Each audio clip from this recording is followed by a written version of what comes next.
All right, guys, it's Copper Cutlass, and I've been meaning to make a video.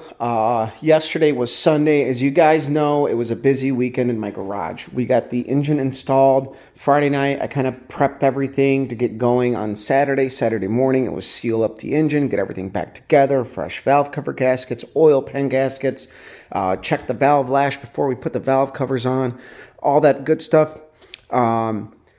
I think all in all, it took me about 6 hours start to finish on Saturday. I did take a break, got it in, got it fired up. And then yesterday, I actually took it for a drive and I beat on this thing like a deaf kid on the drums. If you have a deaf kid, I am sorry, but I beat on this thing. And the first drive wasn't great. I was getting some popping. So I checked the plugs, and the plugs that I had in there were actually from the J-headed engine, and they were like gross. So I put in a fresh set of auto lights that I had and changed the distributor as well, because I didn't know if it was the distributor advance mechanism or the gear. We got a little bit of slop between the cam gear and the distributor gear. And I don't think it's that big of a difference, but so what it's doing is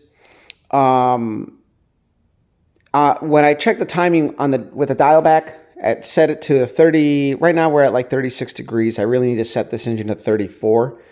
When I would rev it up, you'd see the timing move.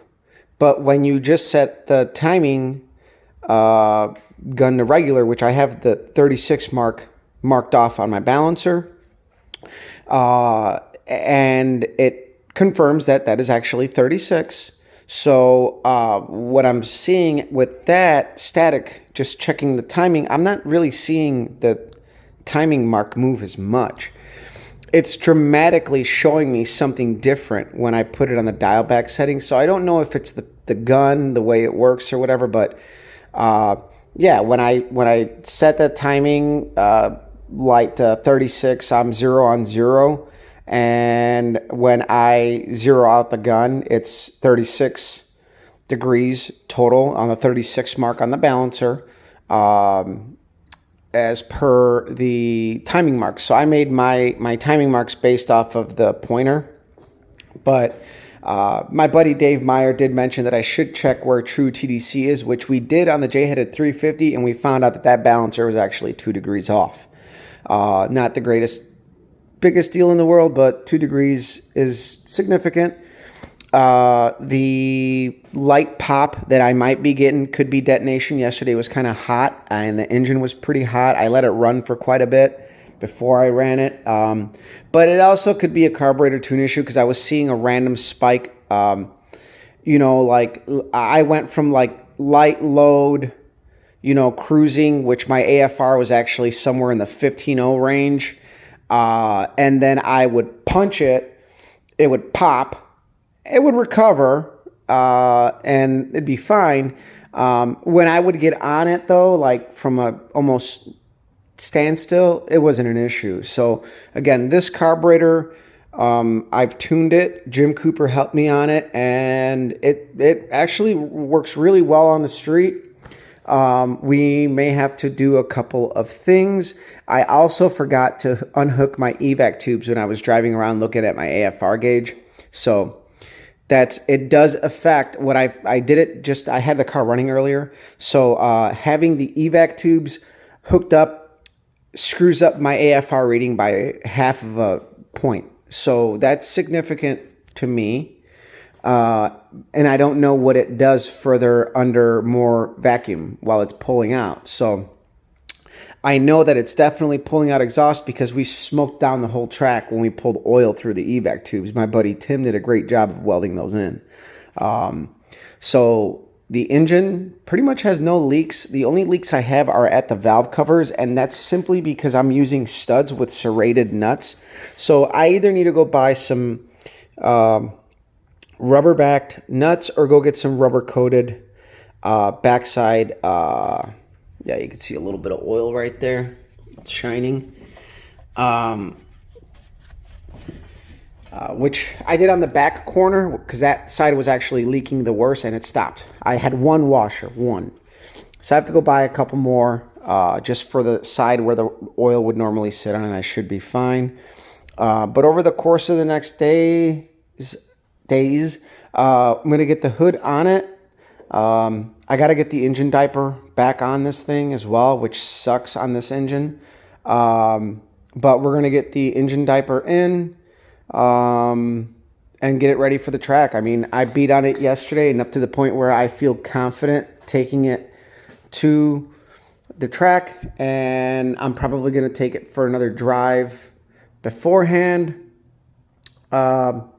And yeah, I mean, all the plugs look great. I checked all of the plugs. They were all consistent, and they were pretty clean. They were really clean. The car's idling at like 14.0, 13.8, and it's absolutely running great. So I'm very happy about that, and that's just a little update. We're planning on doing a little test and tune this weekend, and we'll see how it goes, man. Hopefully my buddy comes with. He'll be able to take some videos, and we'll be able to make some good passes, and we're just going to run this thing and see what it does. This is the old reliable. Now, I am seeing a couple of things with the oil pressure that aren't necessarily alarming, but I may need to run restricted push rods.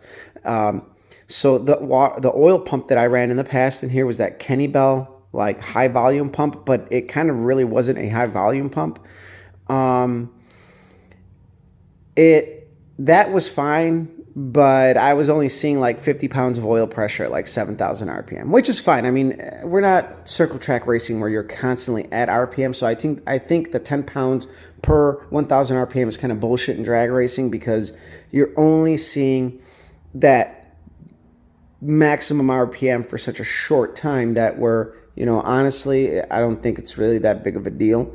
But I put the Melling high volume pump out of the J-headed engine, and so what I'm seeing is the oil pressure is great. I'm cruising. It's like 60. If I get on it, it kind of drops to 50 and kind of stays there. And when I really get on it, like it just kind of stays there, and then it'll kind of gradually go up. So I'm thinking that I may be getting a little too much oil to the top end, not keeping enough on the bottom end.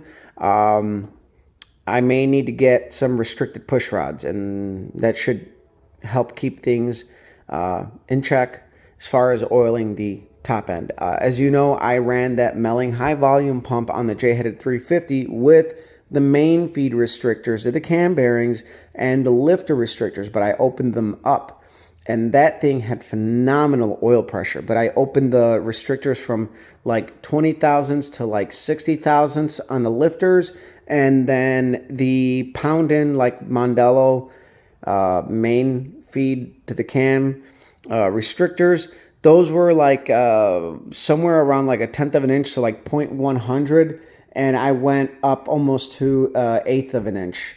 And that was just to kind of, I never ran a modified oiling system or any modifications, but I think maybe perhaps with the RPM that we are turning, and with the the oil pump that we are running, I'm going to need to run restricted push rods. So we'll see what happens at the track, and we'll go from there. Obviously, I can only monitor the oil pressure gauge on the street so much, because I got to focus on driving. This thing's getting sideways, blah, blah, blah. But as far as everything goes, the oil pressure is pretty happy. It's like 50 cold, 40 hot. It might bounce if the idle is like bouncing a little bit. But I got the tune on the carburetor dialed in pretty good, so now it's pretty steady even in gear.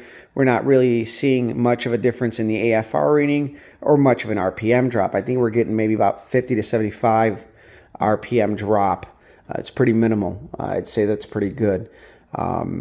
So things are on the mend, and we'll see. I still have the China Bay distributor in there, because I thought that it was going to be something in the distributor, but this is actually a stock distributor with all of my the DUI distributor guts in it, pretty much. So, but this is an older unit, and the China Bay distributor works, and we just bring our box with us to the track, and we got spares and whatnot. So either way, share, like, subscribe, follow me on Instagram, Scott Piccullis. We'll see you guys around.